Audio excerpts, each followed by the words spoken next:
which hopefully after all this will change. But yes, I've seen a lot. I've in my job, I've delivered babies, done everything else. But this one kind of really touched me in that normally we bring the hospital to you. Yeah. So when you have a cardiac arrest, we come on scene, and all the medications, intubations, and everything else we do. The thing with this is after we work people up, and if we get you back, great, that happens a lot. There's nothing better than that. But when people pass away, the grief component has to transfer. And so we go over to the patient's families, and we put our arm around them, we comfort them.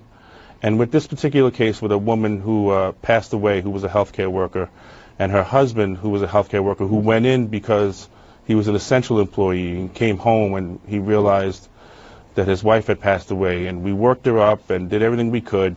And then afterwards, I went to tell him, and normally I would put my arm around him, but this time around, I had to keep distance, and I watched this man's grief come over him, his anger, his sadness. We tried to comfort him from a distance, but because there's a high probability that he has it, and I have to be concerned for not only my safety, but my crew's safety.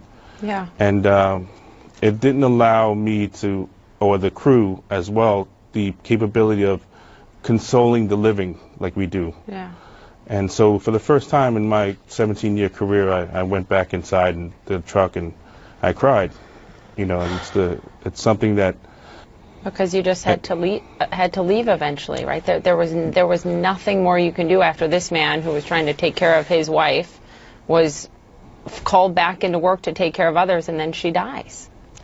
Then she died. He was saying how he struggled with it, how he didn't want to go, but his job was like, hey, we need you, and just like all the EMS workers, we're here, we're coming in, nationwide, especially in New York City, the epicenter of it.